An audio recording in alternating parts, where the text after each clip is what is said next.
시간 함께 나눌 말씀은 사도행전 2장입니다.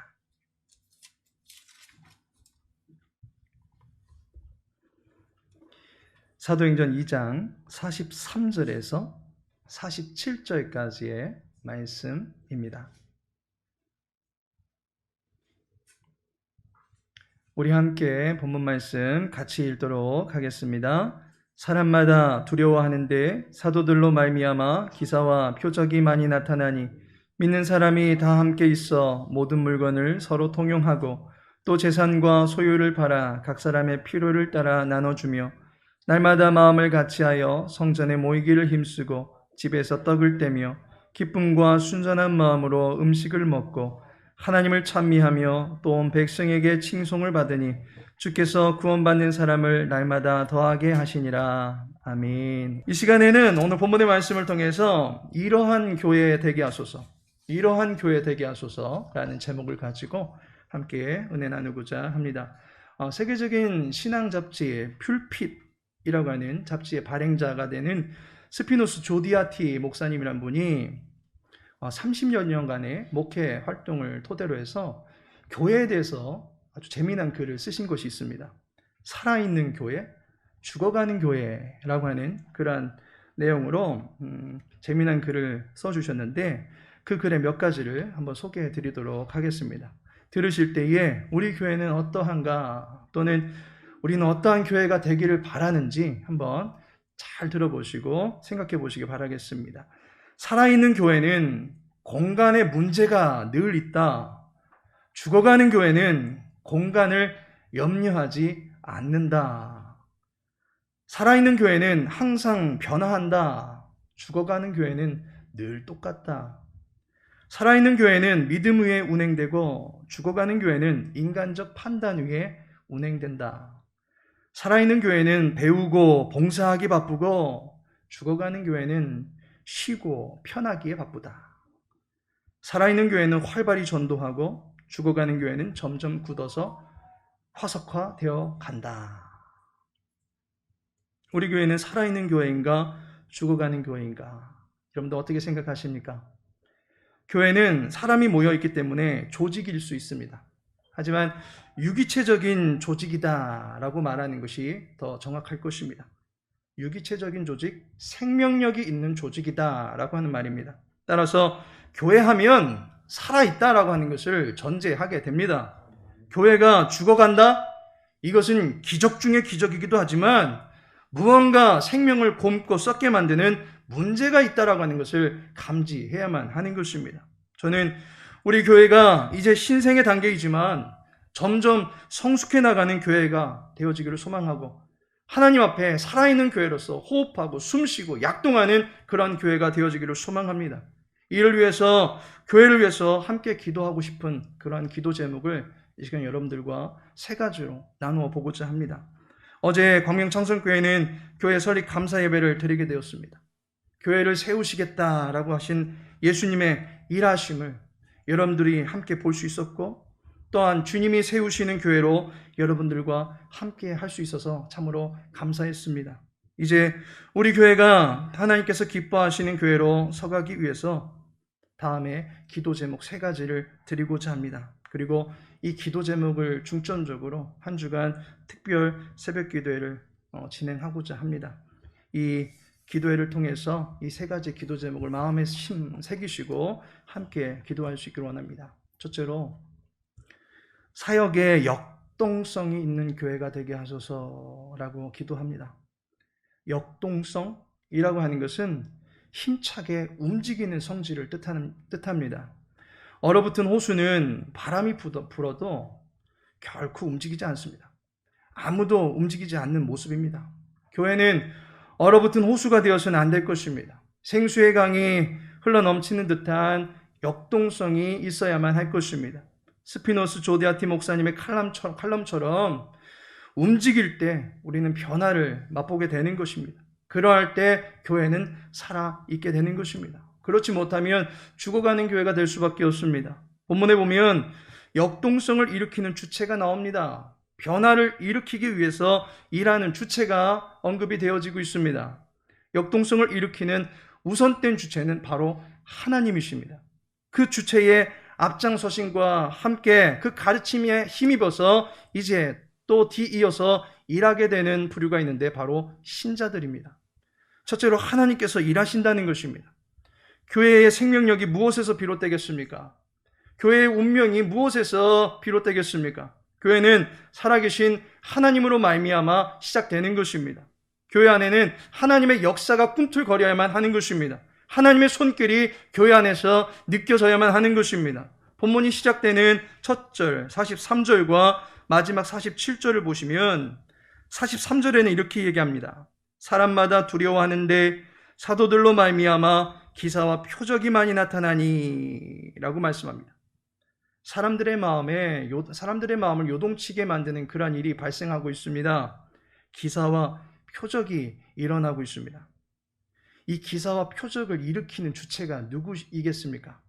표면적으로는 지금 사도들이 일으키고 있는 것처럼 보입니다. 하지만 정확하게 말하면 사도들은 기사와 표적을 보여주는 전달자일 뿐입니다. 실질적으로는 하나님께서 역사하실 때 기적과 이적이 나타나게 되는 것입니다. 결코 이 모든 것은 자연적인 일이 아닙니다. 신비한 일이고 초자연적인 일인 것입니다. 자연인은 자연스러움을 넘어설 수 없을 것입니다. 초자연적인 신비는 사람에 의해서 만들어지는 것이 아닙니다. 이러한 점에서 교회는 하나님에 의해서 하나님이 일하심으로 말미암아 교회가 이루어져 간다라고 볼 수 있습니다. 더욱이 47절에도 보면 하나님께서 일하시는 모습이 나옵니다. 47절에 보니 주께서 구원받는 사람을 날마다 더하게 하시니라. 구원받는 사람이 날마다 더해지게 되는데 그 일을 누가 하고 계신다라고 말하고 있습니까? 주께서, 주님이 하신다는 것입니다. 생명을 주시고 영혼을 건지사 계속적으로 성장해 나갈 수 있는 교회의 모습을 이루어 주시는 분이 바로 하나님이시다라고 하는 것입니다. 교회는 하나님께서 세우시는 것입니다. 예수님께서도 베드로의 신앙 고백을 들으시고 난 뒤에 마태복음 16장 18절에 이런 말씀합니다. 내가 이 반석 위에 내 교회를 세우리라. 내가 세우리라 라고 말씀하고 있습니다. 교회는 목사에 의해서 세워지는 것이 아닙니다. 교회는 잘난 엘리트들에 의해서 또는 돈 많은 거부들에 의해서 세워지는 것이 아닙니다. 교회는 하나님의 집입니다. 하나님께서 당신의 집을 세우시고 당신의 처소에 당신이 사랑하시는 백성들을 불러 모으시는 것입니다. 당신의 사랑하는 백성들을 초대해 놓으시는 것입니다. 교회는 우선적으로 하나님의 일하심을 볼 수 있어야만 할 것입니다.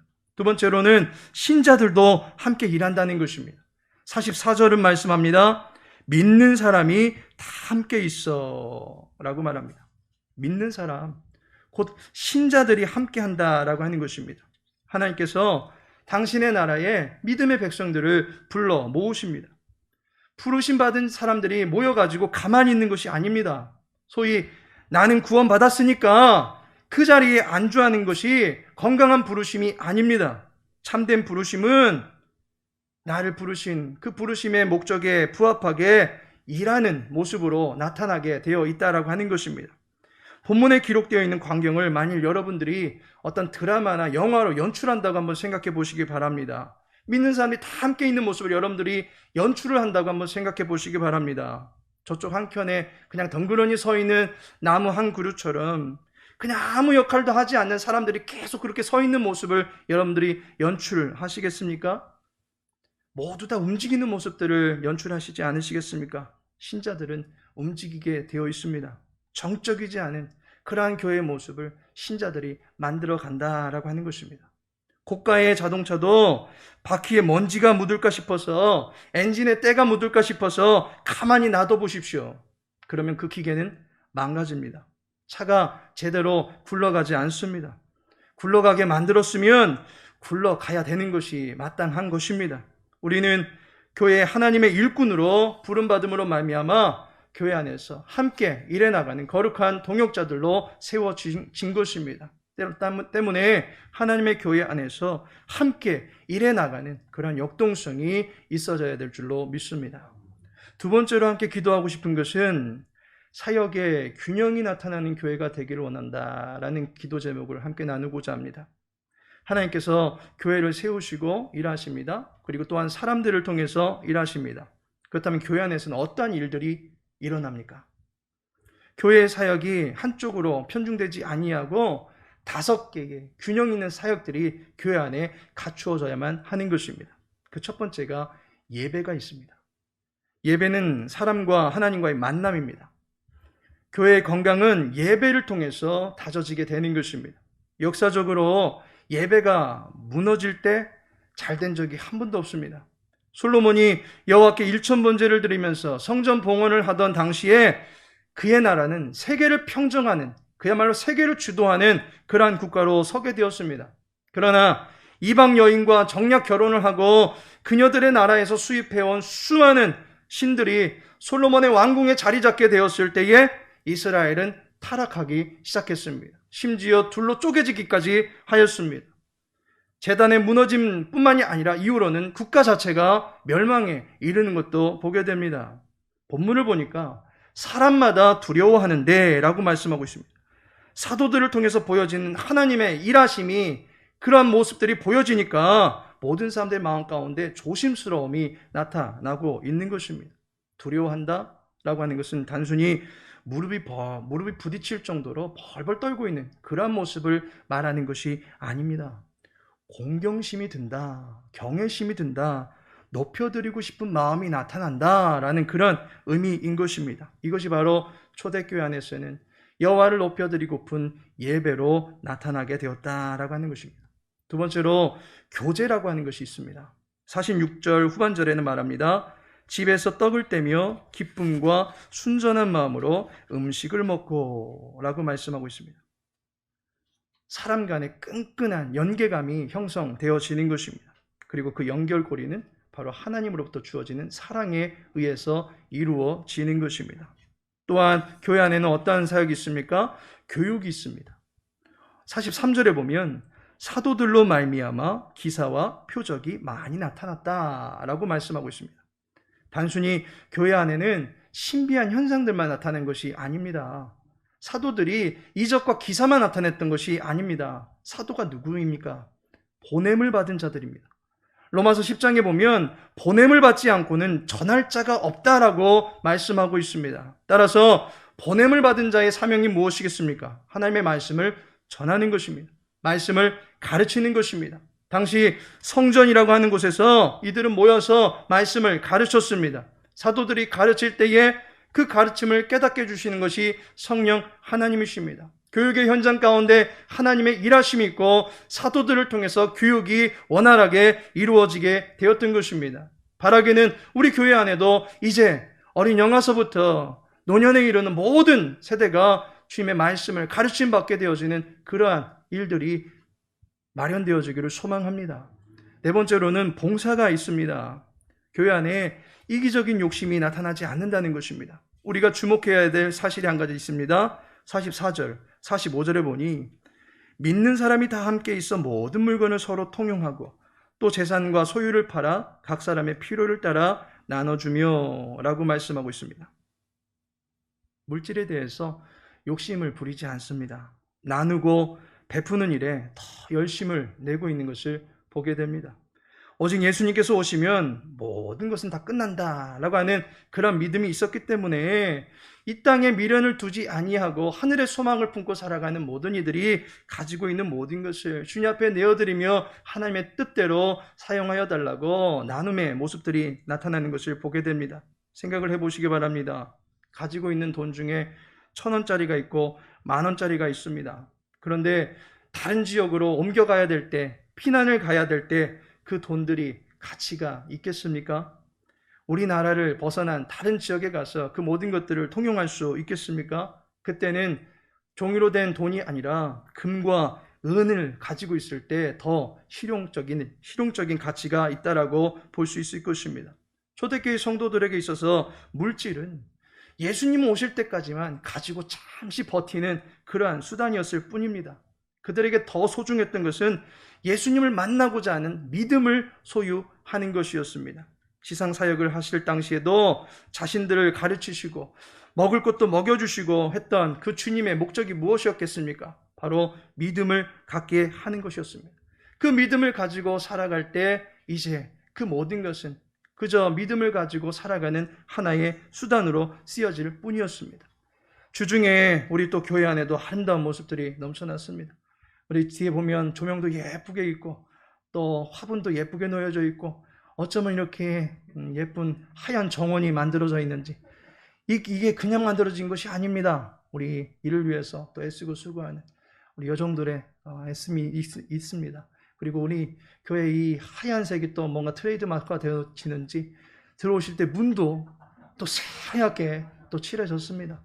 예, 그전에는 무슨 감옥 같았는데 이제 정말 밝은 천국에 들어오는 것 같은 그러한 이미지가 또 연출이 되어졌는데 이것이 그냥 나오는 것이 아니죠.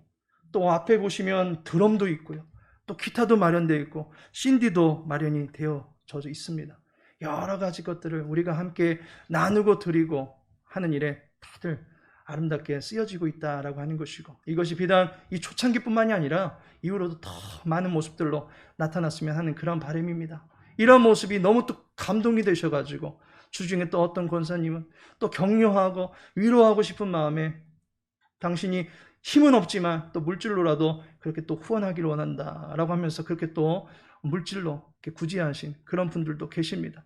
이런 모습들 다 하나님께서 기이 여기시는 아름다운 모습이라 여겨집니다. 그리고 이런 모습이 우리 교회 안에 더욱더 배가 되어지기를 소망합니다. 다섯 번째로는 전도가 있습니다. 47절 마지막 부분에 보니까 주께서 구원받는 사람을 날마다 더하게 하시니라 라고 말씀하고 있습니다. 구원받는 사람들이 교회로 모여들고 있다. 그런데 주께서 이 일을 하신다라고 말하고 있습니다. 이처럼 교회 안에는 5개의 사역들이 있습니다. 우리 교회도 주보를 보시면 아시겠지만 5개의 사역국이 이 주보 뒷면에 나타나 있습니다. 이를 위해서 또 각 5개의 사역국을 위해서 애쓰고 수고하시는 5분의 국장님들이 서 계십니다. 이제 이 국들이 5개의 사역국들이 원활하게 또 활성화될 수 있도록 기도해 주시고 또 이를 위해서 앞장서서 수고하시는 우리 국장님들을 위해서도 기도해 주시기를 바라겠고 이후로 또 함께 동역하게 될 수많은 부원들이 또 각 구간에서 함께 합력해 나가는 아름다운 모습들을 꿈꾸면서 우리 기도해 나갈 수 있는 그러한 저와 여러분이 되어지기를 소망합니다. 마지막으로 나누고 싶은 기도 제목은 사역의 확장이 나타나는 교회가 되어지게 해달라고 하는 그러한 기도를 드리고 싶습니다. 첫째는 교회에서 확장이 나타나야 될 것입니다. 교회 안에서 풍성함이 나타나야 될 것입니다. 본문에 보면 날마다 마음을 같이하여 성전에 모이기를 힘쓰고 라고 말씀하고 있습니다. 교회는 2-3사람 이상이 주님의 이름으로 모이는 곳입니다.